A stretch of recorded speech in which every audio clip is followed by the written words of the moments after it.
இந்த செய்தியை வழங்குபவர்கள் 8வது தேறியவர்கள் அல்லது 9வது தவறியவர்கள் நேரடியாக SSLC-யில் சேரலாம். Contact VCC Nagarajan, Vivekanandar coaching centre and tutorial, Mudaliarpet, Puducherry. Puducherry Gorimedu அரசு ஆரம்ப சுகாதார நிலையத்தில் ஜூன் 21ஆம் தேதி சர்வதேச யோகா தினம் அனுசரிக்கப்பட்டது.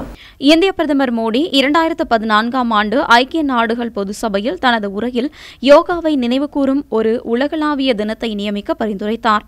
நல்வாழ்வுக்கான உலகளாவிய கொண்டாட்டமாக ஆண்டுதோறும் ஜூன் 21ஆம் தேதி சர்வதேச யோகா தினம் கொண்டாடப்படுகிறது.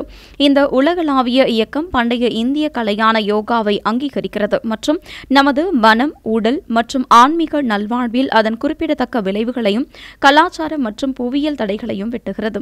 யோகா வகுப்புகள், பட்டறைகள் மற்றும் உலகெங்கிலும் உள்ள அமைதியான மலைகள் மற்றும் பிஸியான நகர சதுக்கங்களில் பேச்சுக்களுக்கான மில்லியன் கணக்கான மக்கள் ஒன்று கூடுகிறார்கள். இவை அனைத்தும் முழுமையான ஆரோக்கிய மற்றும் அமைதியான எண்ணங்களின் விருப்பத்தால் இயக்கப்படுகிறது. 2024 சர்வதேச யோகா தினம் நிகழ்வின் 10ஆம் ஆண்டு விழா என்பது குறிப்பிடத்தக்கது.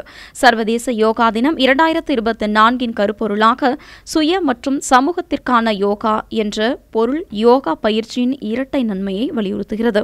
தனிப்பட்ட நல்வாழ்வை மேம்படுத்துதல் மற்றும் சமூகத்தை மேம்படுத்துதல், உள் அமைதி மற்றும் சுய பாதுகாப்பு ஆகியவை மகிழ்ச்சியான மற்றும் ஆரோக்கியமான இருப்புக்கான அடிப்படை கற்கள் என்பதே தீம் அங்கீகரிக்கிறது.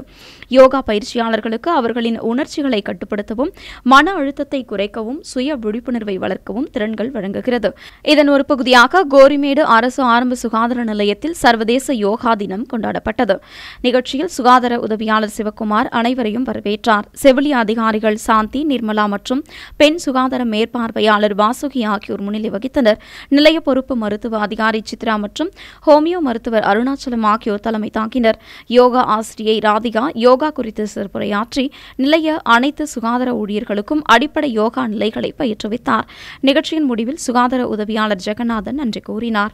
உங்கள் AMN TV செய்திகளை யூடியூபில் உடனுக்குடன் காண AMN TV பாண்டிச்சேரி சேனலை சப்ஸ்கிரைப் செய்யுங்கள். பெல் பட்டனை மறக்காமல் கிளிக் செய்யுங்கள்.